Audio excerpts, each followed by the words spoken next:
ना mic mute. चलें जी, जो चैप्टर अभी हम पढ़ने वाले हैं उसका नाम है ऑसिलेशंस। ठीक है जी। ऑसिलेशंस, सबसे पहले इस वर्ड को हम देखते हैं कि ऑसिलेशंस क्या होती हैं। इस चीज़ को थोड़ा सा समझाने के लिए मैं वैसे फॉलो तो आपकी बुक करूंगी, लेकिन मैं आपको साथ साथ एक वेबसाइट दिखाती हूँ जो आप सब खुद भी ओपन कर सकते हैं। ई लर्न के नाम से ये वेबसाइट है। अगर आप देखें तो आपको यहाँ पे ये नज़र आ रहा होगा, elearn.gov.pk। ठीक है, गवर्नमेंट ऑफ पाकिस्तान की ये वेबसाइट है। उसके ऊपर आपको आपकी बुक्स जो है वो मिलेंगी, और इन बुक्स में जो डायग्राम्स वगैरह हैं वो मोर अप्रोप्रिएट हैं as compare to your textbook. तो अगर हम ऑसिलेशंस की बात करें तो ऑसिलेशंस में आपको इस एनिमेशन से दिखाऊंगी, जो एनिमेशन इस बुक के अंदर ड्रॉ हुई है। और अगर आप इस एनिमेशन को देखें तो ये बेसिकली कोई मैस स्प्रिंग सिस्टम है, और ये मैस स्प्रिंग सिस्टम जो है वो मूव कर रहा है टू एंड फ्रो। यहाँ पर इसकी कोई एक आपके पास मीन पोजीशन है या स्टार्टिंग पोजीशन है। Let me draw a line. हम सपोज करते हैं कि जब ये मैच रुका हुआ था तो यहाँ पे मौजूद था, लेकिन जैसे ही आपने इस स्प्रिंग को डाउनवर्ड खींचा, तो उस डाउनवर्ड खींचने से क्या हुआ कि आपने इसमें डिस्प्लेसमेंट प्रोड्यूस की या डिस्टरबेंस प्रोड्यूस की, और वो डिस्टरबेंस कॉज कर रही है इसकी ये to and fro movement about this red line. जो मैंने लाइन ड्रॉ की है हॉरिजॉन्टल लाइन, इसके अबाउट जो है वो इसकी मूवमेंट हमारे बारे में हमें बताई जा रही है। ठीक है जी। अच्छा, अब आप इस मूवमेंट पे थोड़ा सा गौर करें। अभी फिलहाल मैं आपको जस्ट स्प्रिंग और मास के बारे में बता रही हूँ, तो लिहाजा फोकस इधर रखिए। अगर आप इस पे थोड़ा सा गौर करते हैं तो आप देख रहे हैं कि इस लाइन से कभी ये मास डाउनवर्ड मूव करता है और फिर कभी ये अपवर्ड मूव करता है। मजीद आप ये भी बता सकते हैं कि जितना ये डाउनवर्ड मूव कर रहा है उतना ही ये अपवर्ड मूव करता है फ्रॉम दिस लाइन। तो अगर हम इसको मैथमेटिकली शो करना चाहें तो मैथमेटिकली हम इसको एक फॉर्मूला के थ्रू शो करेंगे इस चैप्टर में, और उसको हम अगर ड्रॉ करें तो वो इस तरह से ड्रॉ किया जा सकता है। ये जो कर्व आपके सामने ड्रॉ है, ये कर्व बेसिकली इसकी मूवमेंट को शो कर रहा है। ठीक है जी। तो अगर आप इसको देखें स्टार्टिंग पॉइंट को, तो स्टार्ट में अगर टाइम जीरो पे ये मैस यहाँ पे मौजूद था और आपने इसको डिस्प्लेस किया तो फॉर एग्जांपल ये इस पॉइंट से मूव करता हुआ टाइम के साथ साथ किसी मैक्सिमम पोजीशन तक पहुंचा। मैक्सिमम के बाद ये वापस अपने फर्स्ट इनिशियल पॉइंट तक ही आ रहा है, लेकिन जब ये इस पॉइंट पे पहुंचता है तो यहाँ पे ये रुकता नहीं है, बट ड्यू टू इनर्शिया ये डाउनवर्ड मूव करेगा, और उतना ही डाउनवर्ड मूव करेगा जितना ये अपवर्ड मूव किया था। ठीक है, तो यहाँ से आप इसको अगेन जो है वो देख सकते हैं कि ये डाउनवर्ड मूव करेगा उतना ही, और अगेन वापस मीन पोजीशन पे मूव करेगा। तो इस ग्राफ में टाइम इस डायरेक्शन में बढ़ रहा है, और डिस्प्लेसमेंट जो है वो अपवर्ड और डाउनवर्ड डायरेक्शन में आपको दिखा दी गई है। आज का जो लेक्चर होगा इसमें हम इसी सिंपल हार्मोनिक मोशन या ऑसिलेटरी मोशन के बारे में जो है वो डिटेल्स को देखेंगे। इसके पहले हम ये देखेंगे कि इसमें टर्म्स क्या यूज होंगी, और फिर उन टर्म्स के बाद हम जो है वो इसको बाकी डिटेल इसके बारे में पढ़ेंगे। ठीक है, तो अब इसके बाद मैं आपकी बुक की तरफ जा रही हूँ, और बुक के जो चीज़ें स्टार्ट में गिवन है उसको मैं एक्सप्लेन करती हूँ। आपकी बुक में एक फिगर दी हुई है, अगर आप इस फिगर को देखिए तो इसमें आपको 3 से 4 जो है वो एग्जांपल्स दी गई हैं। एक मैस स्प्रिंग सिस्टम है, वही मैस स्प्रिंग सिस्टम जिसको अभी हमने डिस्कस किया है। ये किसी एक लाइन के अबाउट अपवर्ड और डाउनवर्ड मूव करेगा जब आप इसको डिस्प्लेस करेंगे।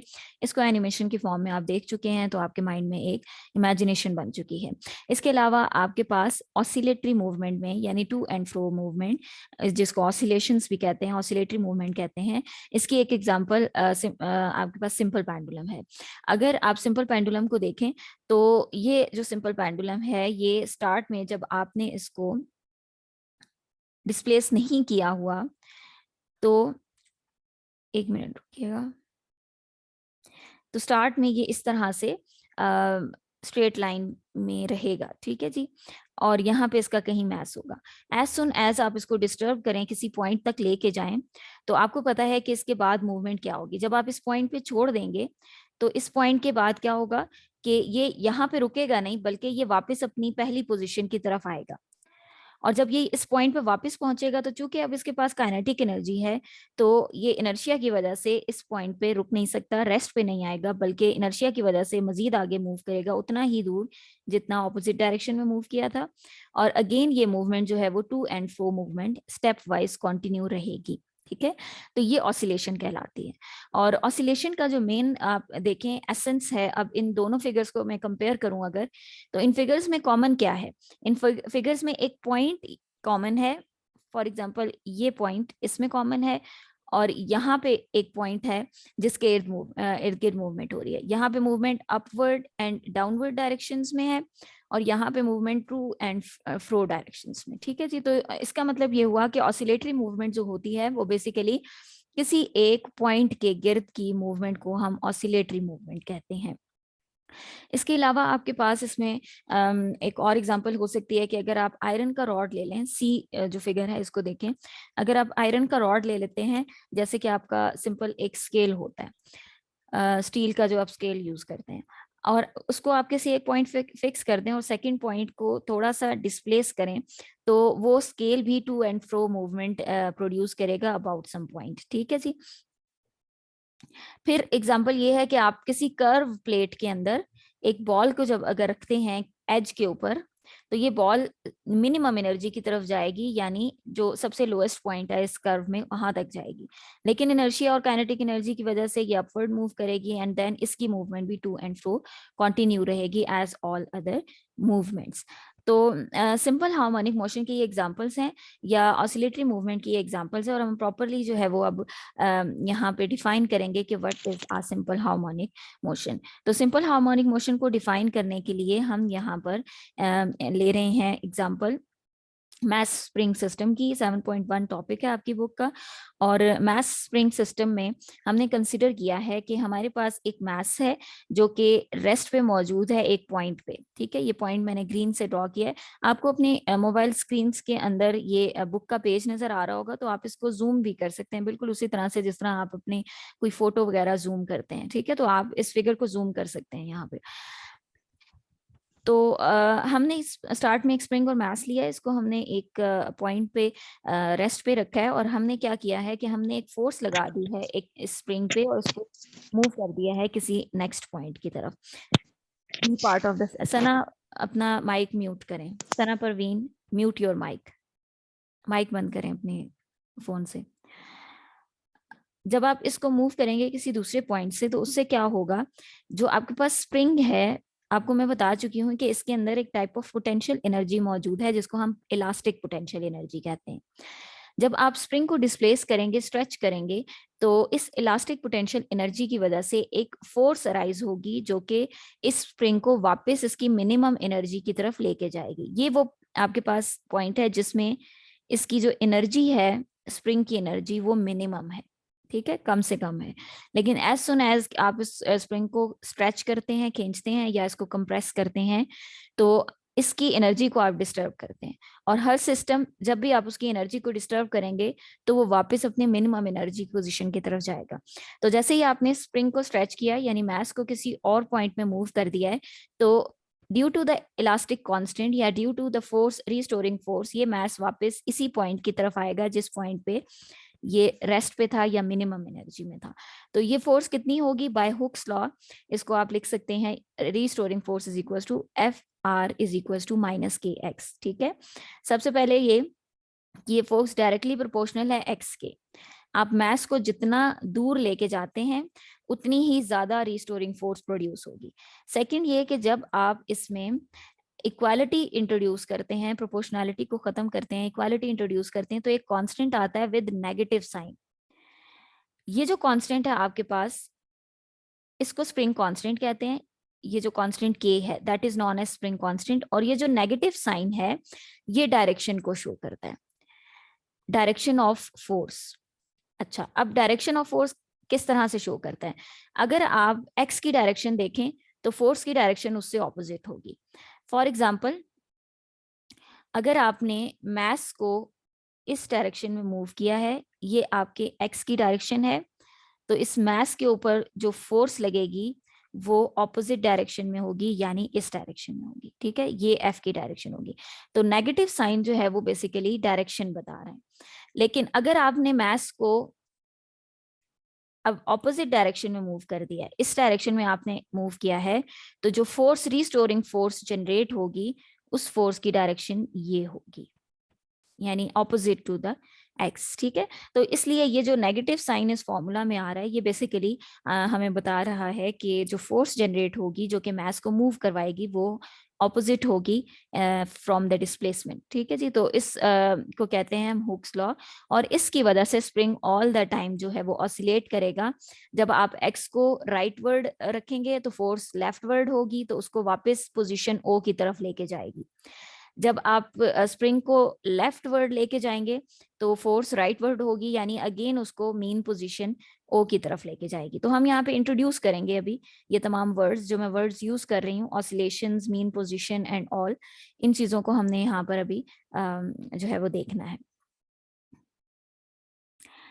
अच्छा, तो ये मैंने आपको बता दिया कि फोर्स किसके इक्वल होगी। और जब भी हम जैसे आज भी सॉल्व कर रहे थे, अगर आपको याद हो, तो हम एक लिफ्ट का, एलिवेटर वाला केस सॉल्व कर रहे थे। तो जब भी किसी सिस्टम के अंदर एक नेट मूवमेंट मौजूद होती है, तो इसका मतलब ये है कि वो अब एक्सेलरेट कर रहा है। ठीक है, एक नेट इंक्रीज इन स्पीड या डिक्रीज इन स्पीड मौजूद है, तो इसका मतलब है कि एक्सेलरेशन मौजूद है। ठीक है, तो फिर हम न्यूटन का सेकंड लॉ यहाँ पे अप्लाई करते हैं। और न्यूटन का सेकंड लॉ आपको मालूम है कि F is equals to ma है। एक है आपके पास रिस्टोरिंग फोर्स, जो कि अभी हमने देखी, माइनस के एक्स के इक्वल है। और एक आपके पास, जी कोई क्वेश्चन है?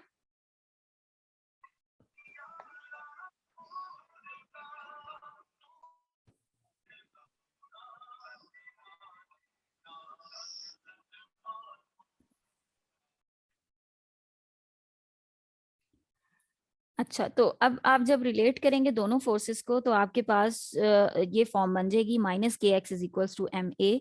और यहाँ से आप सॉल्व करके एक्सेलरेशन निकाल सकते हैं। के जो है वो एम के साथ डिवाइड हो जाएगा, नेगेटिव साइन आएगा, तो ए इज इक्वल्स टू माइनस के बाय एम इंटू एक्स।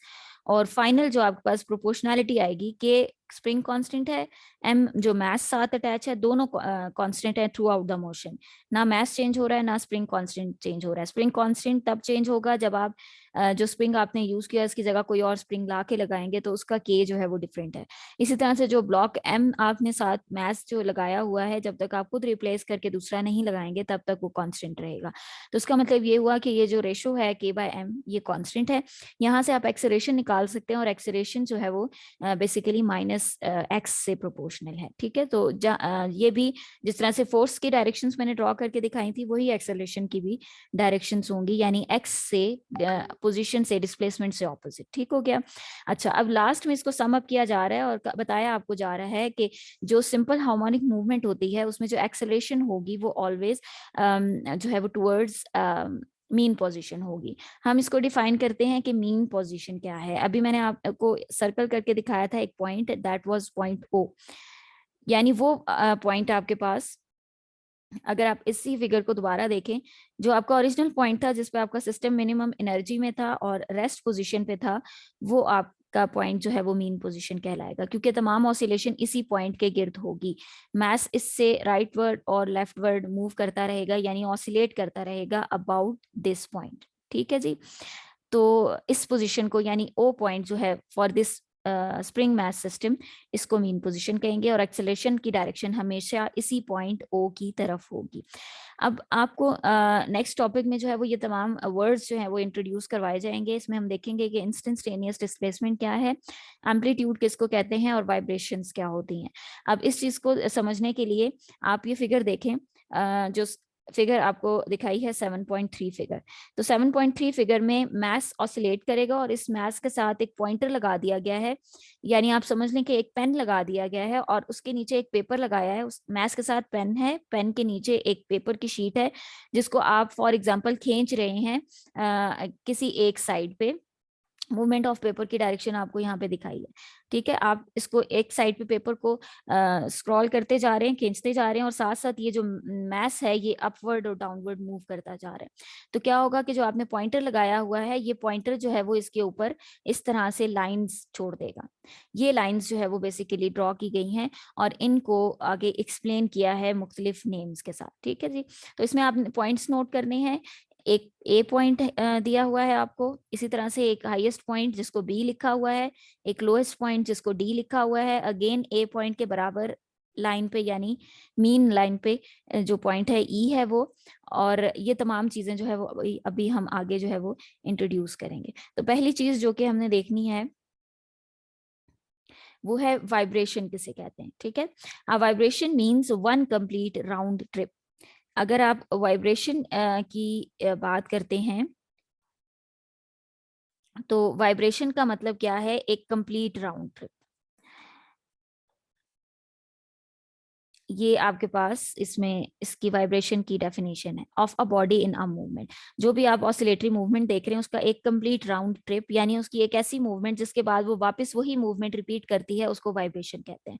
चलें इसको फिगर से अगर हम देखें तो फ्रॉम फिगर एक वाइब्रेशन कब कंप्लीट हो रही है। अगर आप देखें तो ए से अगर हम मूवमेंट स्टार्ट करें अपनी, ए से बी की तरफ, बी से वापस आते हैं सी की तरफ।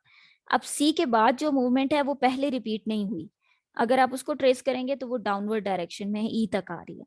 लेकिन ई के बाद की मूवमेंट देखें तो ई से एफ की तरफ या एफ से जी की तरफ सिंपल वही मूवमेंट है जो कि ए से बी और बी से सी तक थी। तो उसका मतलब ये हुआ कि अब इसके बाद मूवमेंट रिपीट हो रही है। ठीक है, इसको मैं किसी और कलर से ड्रॉ करती हूँ।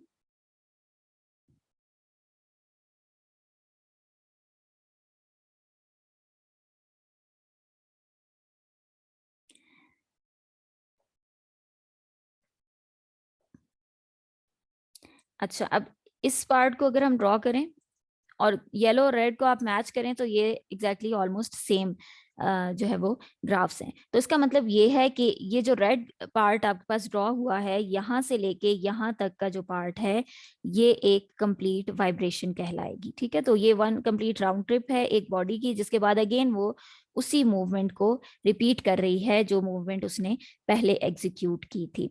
तो ये वाइब्रेशन की आपके पास एक वाइब्रेशन की डेफिनेशन हो गई है। और इसमें फिर फिगर के साथ, जिस फिगर पे मैंने ड्रॉ किया उसी फिगर से रिलेट करके आपको पॉइंट्स की फॉर्म में बता दिया गया है कि A B C D and E ये एक वाइब्रेशन को एग्जीक्यूट करेंगे, देन ई से आगे आपके पास दूसरी वाइब्रेशन स्टार्ट हो जाएगी। ठीक है, अब टाइम पीरियड क्या होता है, टाइम पीरियड टी। ये आपके पास जब आप फिजिक्स में टाइम लिखते हैं तो दो तरह से लिखा जाता है, एक स्मॉल टी और एक capital T, both are different.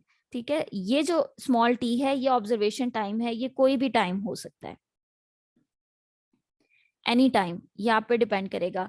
आप इसको 10 सेकंड ले लें, इसको 10 घंटे ले लें, इसको 10 साल ले लें, ऑब्जर्वेशन टाइम कोई भी हो सकता है।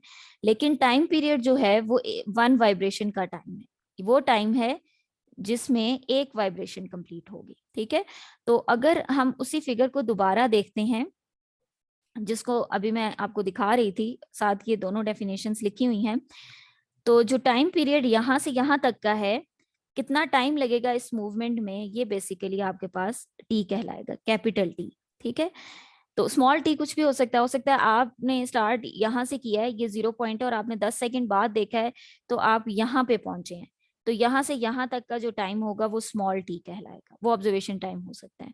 ये भी हो सकता है कि आपने इधर से स्टार्ट किया और जब आपने देखा तो वो इस पॉइंट पे पहुंचा है, तो इस केस में आपका ऑब्जर्वेशन टाइम टी और जो टाइम पीरियड है वो दोनों सेम होंगे। तो there is a difference between two, तो आपने जो है वो इस डिफरेंस को याद रखना है। तो टाइम पीरियड का जब वर्ड आएगा तो time period means the time required to complete one vibration. ठीक है, एक वाइब्रेशन को कंप्लीट करने के लिए कितना टाइम रिक्वायर्ड होगा उसको हम टाइम पीरियड कहेंगे। फिर जब आप टाइम की बात करते हैं तो फिर आप फ्रीक्वेंसी की बात भी करते हैं, यानी एक सेकंड के अंदर कितनी वाइब्रेशंस पूरी होंगी उसको फ्रीक्वेंसी कहते हैं, और उसको डिफाइन करते हैं F is equals to one by capital T. This is not small T, it is a capital T time period. ठीक है जी, और इसका जो यूनिट है वो हर्ट्स, टाइम का यूनिट सेकंड में होता है और फ्रीक्वेंसी का यूनिट जो है वो हर्ट्स में होता है। नेक्स्ट जो चीज आपको डिफाइन की जा रही है वो है एंगुलर फ्रीक्वेंसी। और एंगुलर फ्रीक्वेंसी इसलिए डिफाइन की गई क्योंकि अभी हमने आज ही जो है वो चैप्टर नंबर 5 खत्म किया और उसमें हमने सारी एंगुलर मूवमेंट ही देखी है। तो एक कंप्लीट रेवोल्यूशन जितने टाइम में पूरी होती है वो एंगुलर फ्रीक्वेंसी कहलाती है। ठीक है, तो अगर आप सर्कल ड्रॉ करते हैं और आप या इस पॉइंट से शुरू कर रहे हैं और वापस इसी पॉइंट पे आ रहे हैं, तो आपको यहाँ से यहाँ तक आने में कितना टाइम रिक्वायर्ड है उसको एंगुलर फ्रीक्वेंसी से रिलेट किया जाता है, ओमेगा से। और इसमें हम इंफॉर्मेशन दे देते हैं कि हमने डिस्टेंस कितना कवर किया था। तो आज क्लास में भी मैंने आपको बताया था कि यहाँ से यहाँ तक पूरा डिस्टेंस 2 पाई के इक्वल होता है। तो अगर 2 पाई को आप टाइम से डिवाइड कर देते हैं तो आपके पास जो फ्रीक्वेंसी आती है वो एंगुलर फ्रीक्वेंसी कहलाती है, एंगुलर फ्रीक्वेंसी ओमेगा। और 1/t जो इसमें लिखा हुआ है उसको f लिख दें। ठीक है, तो ये आपके पास फॉर्मूला है 2 पाई divided by t। Let me change the colour.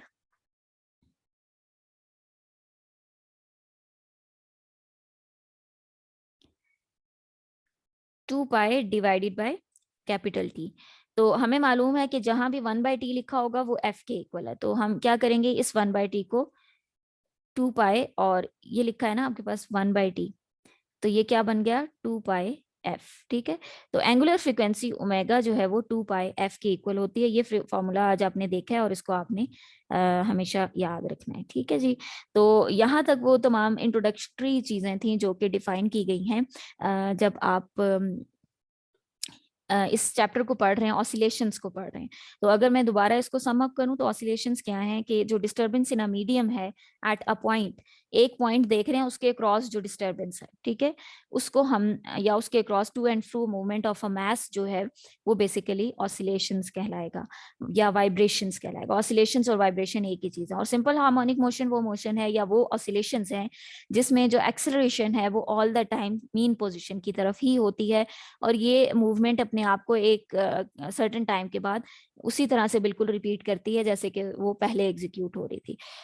Next जो चीज है, अब यहाँ पे जिस चीज के लिए हमने चैप्टर नंबर 5 पढ़ा था उसकी प्रॉपर एप्लीकेशन अब यहाँ पे आ रही है। हम अब किसी भी वाइब्रेटरी मूवमेंट को सर्कुलर मोशन से रिलेट कर सकते हैं। क्लास में मैंने आपसे कहा था कि एक फॉर्मूला शीट बनाए चैप्टर नंबर 5 की, और उसमें वो तमाम फॉर्मूलाज जो कि हमने पढ़े हैं, जो हमने डिराइव किए हैं, specially centripetal acceleration, angular velocity, angular acceleration, angular displacement का लीनियर चीज़ों के साथ जो भी रिलेशन था, जो कुछ हमने पढ़ा था, मैंने आपसे कहा था कि एक फॉर्मूला शीट बनाए। अब जिन्होंने बना लिया वेल एंड गुड, उनके लिए ये टॉपिक समझना आसान है। जिन्होंने नहीं बनाई उनको थोड़ा सा प्रॉब्लम हो सकता है, तो वो इसके बाद, इस क्लास के बाद दोबारा फॉर्मूला शीट को देख लीजिएगा। ठीक है, तो यहाँ हम करने ये जा रहे हैं कि हम एक एग्जाम्पल ले रहे हैं जो हमारी सिंपल ऑसिलेटरी मूवमेंट है या ऑसिलेशन है मास स्प्रिंग सिस्टम, और इसकी मूवमेंट को हम ट्रेस करेंगे उसी मैथ्स पे जो कि अभी हमने चैप्टर नंबर 5 में कंप्लीट किया है, यानी सर्कुलर मूवमेंट का मैथ्स। ये देखें, ये सर्कल बना हुआ है, इसमें एक पॉइंट पी है, ये पॉइंट पी इस सर्कल में मूव कर रहा है। तो इसके लिए सारी मैथ्स हम पढ़ चुके हैं, इसी को हमने रिलेट कर देना है अब वाइब्रेटरी मूवमेंट के साथ। ठीक है, तो मैं इसको एनिमेशन में थोड़ा सा आपको दिखाती हूँ, मे बी आपको वहां से ये पॉइंट जो है वो क्लियर हो जाए।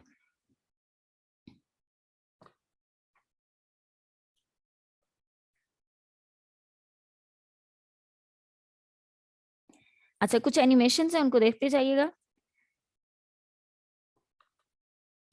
यहाँ पे अगर आप देखें तो आपको काइनेटिक और पोटेंशियल एनर्जी का चेंज दिखाया जा रहा है। ठीक है, जब ये 0 पे मौजूद है उस वक्त इसके पास मैक्सिमम काइनेटिक एनर्जी है। जब ये मैक्सिमम पॉइंट्स पे जा रहा है, दोनों में से किसी भी साइड पे, तो उसकी काइनेटिक पोटेंशियल एनर्जी मैक्सिमम। ठीक है, तो ये 0 पॉइंट पे देखें अगर आप, तो काइनेटिक एनर्जी का ग्राफ मैक्सिमम है, और जो आपके पास एक्सट्रीम पोजीशंस हैं, ये साइड वाली पोजीशंस, इन पे जो ग्राफ है फॉर पोटेंशियल एनर्जी वो मैक्सिमम है। तो यहाँ से अगर आपको विजुलाइज हो रहा है तो इधर से आप देख लें, इसकी मूवमेंट के साथ साथ यहाँ पे 2 पॉइंट्स मूव कर रहे हैं और वो पॉइंट्स आपको ये दिखा रहे हैं। और अगर आप इसमें गौर करें तो जो एनर्जी वाली लाइन है, टोटल एनर्जी यानी काइनेटिक प्लस पोटेंशियल एनर्जी, वो स्ट्रेट लाइन है। स्ट्रेट लाइन का मतलब ये है कि वो ऑल द टाइम कांस्टेंट है। हमने इसको ड्राइव भी किया था कि inter conversion of kinetic and potential energy के टॉपिक में हमने टोटल एनर्जी फाइंड की थी। हर पॉइंट पे, हर केस में टोटल एनर्जी हमेशा सेम रहती है। ऑल दो kinetic energy and potential energies दोनों चेंज हो रही हैं थ्रू आउट द मूवमेंट, लेकिन हमारे पास टोटल एनर्जी यानी जो सम है दोनों एनर्जीज का वो हमेशा सेम रहेगा। अच्छा, तो ये आपको ये ग्राफ मैं समझा चुकी हूँ और इसमें जो डिस्प्लेसमेंट और बाकी चीजें थी वो हमने देख लिया। ठीक है जी। सिंपल ऑसिलेटिंग जो सिस्टम है उसको अगेन इस तरह से रिलेट किया है कि जब आपका मास मीन पोजीशन पे आता है तो ग्राफ में ये जीरो लाइंस के ऊपर मौजूद है, ये 0 पॉइंट्स हैं दोनों। जब ये यहाँ पे 0 पॉइंट पे आएगा मास, तो मैथ्स के अकॉर्डिंगली ये इन पॉइंट्स पे, यानी जो मैंने सर्कल किया इन पॉइंट्स पे होना चाहिए। और जब ये मैक्सिमम पोजीशन डाउनवर्ड जाएगा तो आपके पास इधर भी डाउनवर्ड मैक्सिमम पोजीशन और दूसरी साइड पे भी डाउनवर्ड मैक्सिमम पोजीशन आ रही है। इसी तरह से जब ये अपवर्ड मैक्सिमम पोजीशन की तरफ पहुंच रहा है ये पॉइंट जो है वो, तो यहाँ मैथ्स के कर्व में हमारे पास ये जो है वो मैक्सिमम पॉइंट पे मौजूद है। तो ये चीज मैथ के जिन इक्वेशन से हम शो करते हैं वो बेसिकली साइनोसाइडल कर्व्स कहलाते हैं। साइन और कॉज की इक्वेशंस हम बनाते हैं जो कि इस मूवमेंट को एक्सप्लेन करती हैं। आपको अगेन मैं नेम बता रही हूँ इस वेबसाइट का, elearn.gov.pk। ठीक है, तो यहाँ से जो है वो आप इस एनिमेशन को विजुलाइज कर सकते हैं। अच्छा चलें, इस टॉपिक के लिए उन्होंने कोई एज सच एनिमेशन नहीं दी है, लेकिन इसको उन्होंने रिलेट किया हुआ है और हम इसको वापस अपनी बुक के साथ ही देखेंगे। तो यहाँ पे ये है कि हमने जब ये पॉइंटर मूव कर रहा है, एक्स डायरेक्शन देख लीजिएगा, एक्स डिस्प्लेसमेंट क्या है, ये पॉइंटर है मैस, जो कि जब अपवर्ड मूव करेगा तो इसका जितना यहाँ से डिस्टेंस होगा वो एक्स कहलाएगा, और जो इसका मैक्सिमम डिस्टेंस होगा वो एक्स नॉट कहलाएगा। जो मैक्सिमम डिस्टेंस होगा वो एक्स नॉट अपवर्ड डायरेक्शन में और डाउनवर्ड डायरेक्शन में भी एक्स नॉट नेगेटिव साइन के साथ होगा। इसके अलावा जितनी भी उसकी डिस्प्लेसमेंट्स होंगी वो एक्स कहलाएंगी। ठीक है जी। अच्छा, देन अगर हम सर्कुलर मूवमेंट को देखें तो हम एक इस तरह का सर्कल बना रहे हैं जिसका जो रेडियस है वो हमने एक्स नॉट रखा है। अब मैं कलर सेम रख रही हूँ तो इससे ये होगा कि आप यहाँ से रिलेट कर सकेंगे। इसका मैक्सिमम डिस्टेंस और इसका मैक्सिमम डिस्टेंस हमने इक्वल कर दिया है। क्यों इक्वल किया है कि देखें, अगर मैं इसको भी वर्टिकल ड्रॉ कर दूं तो जो रेडियस मैंने पहले ड्रॉ किया था वही रेडियस ये भी है। अगर वो एक्स नॉट था तो ये भी क्या है, एक्स नॉट है। ठीक है, फिर एक्स क्या होगा, ये एक इंपॉर्टेंट चीज है। अगर आप देखें जी, ये जो पॉइंट पी है जब ये मूव कर रहा है, ये यहाँ पे अगर मौजूद है, यहाँ पे मौजूद है, तो हम इसका एक प्रोजेक्शन ड्रॉ करेंगे।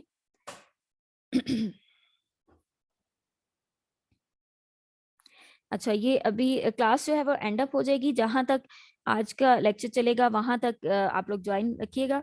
उसके बाद हम कल की क्लास में, फिजिकल क्लास में, और फिर शाम को ऑनलाइन क्लास में इसको आगे कंटिन्यू करेंगे। तो मैं आपको बता रही थी कि ये पॉइंट जब मूव करेगा, जब ये यहाँ पे मौजूद है पॉइंट इस पोजीशन पे, तो इसका कोई प्रोजेक्शन यहाँ मौजूद नहीं है। लेकिन जब ये पॉइंट यहाँ पे पहुंचा है तो आप इसका प्रोजेक्शन ड्रॉ करें इधर, तो आपको एक वर्टिकल लाइन मिलेगी जिसको मैं ग्रीन से ड्रॉ कर रही हूँ, दैट इज बेसिकली एक्स। ठीक है, फिर ये पॉइंट थोड़ा और ऊपर मूव करेगा तो आप देखेंगे इसका प्रोजेक्शन थोड़ा बढ़ गया है इस एक्सिस के ऊपर। यहाँ पे आएगा तो मैक्सिमम लाइन आपके पास आएगी जो एक्स नॉट के इक्वल है। फिर इसी तरह से ये डाउनवर्ड मूव करेगा, इधर आएगा ये पॉइंट, तो इसका प्रोजेक्शन जब आप इधर ड्रॉ करेंगे तो ये लाइन आएगी वो माइनस एक्स के इक्वल होगी, या जस्ट एक्स लिख लें चलें।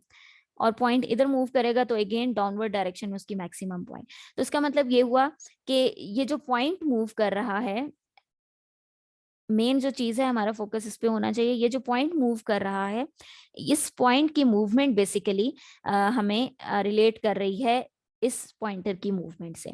जब ये बिल्कुल हाइट पे मौजूद होगा तो मैक्सिमम डिस्प्लेसमेंट होगी, क्योंकि ये आपके पास लाइन मैक्सिमम हो जाएगी।